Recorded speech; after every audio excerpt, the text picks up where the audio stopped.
RTC సమ్మె 52 రోజుల పాటు ఉధృతంగా కొనసాగింది. ఆర్టీసీ కార్మికులు ఆర్టీసీని ప్రభుత్వంలో విలీనం చేయాలని చెప్పేసి సమ్మెను ఉధృతం చేస్తున్న క్రమంలో ప్రజా సంఘాలుగా, విద్యార్థి సంఘాలుగా, యువజన సంఘాలుగా ఆర్టీసీ కార్మికులకు అండగా నిలబడ్డం. ఆ సమ్మెకాలంలో మా పైన సుమారుగా 5-6 కేసులు, అక్రమ కేసులు బనాయించడం జరిగింది.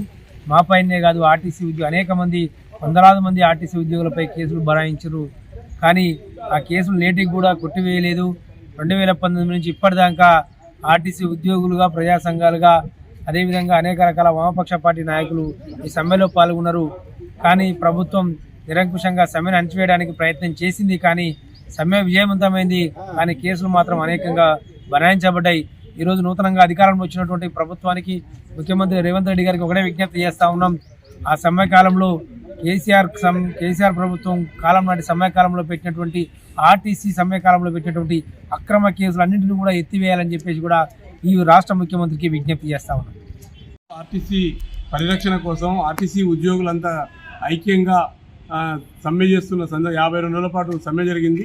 ఆ సమ్మెకు మద్దతుగా పార్టీ సంబంధించిన వామపక్ష పార్టీలు కానీ, ప్రజా సంఘాలు కానీ, కార్మిక సంఘాలన్నీ కూడా మద్దతుగా పాల్గొన్నాయి. ఆనాటి కేసీఆర్ ప్రభుత్వం నిరంకుశంగా వ్యవహరిస్తూ సమ్మెకు ప్రభుత్వంలో విలీనం చేసేది లేదని చెప్పి కరాఖండిగా చెప్పడం ద్వారా అనేక మంది ఆర్టీసీ కార్మికులు ఆత్మహత్యలు చేసుకున్న పరిస్థితి ఉంది, గుండెపోటు వచ్చిన పరిస్థితి ఉంది. వాళ్ళందరినీ ఆదుకోవాల్సిన అవసరం ఉంది. అదే సందర్భంలో ప్రజా సంఘాల మీద కానీ, తర్వాత ఆర్టీసీ ఉద్యోగుల మీద కానీ కేసులు ఈ 4 సంవత్సరాల నుంచి కోర్టుల చుట్టూ తిరుగుతున్న పరిస్థితి ఉంది. ఆ కోర్టులని యొక్క కొత్త గవర్నమెంట్, ఈ కేసీఆర్ మన కాంగ్రెస్ రేవంత్ రెడ్డి ఈ ప్రభుత్వం ఈ కేసుల్ని ఎత్తివేయాలని చెప్పి మరొకసారి విజ్ఞప్తి చేస్తున్నాం. కార్మికులు ఈ యొక్క పోరాటాలని బలపరచాల్సిన అవసరం ఉంది.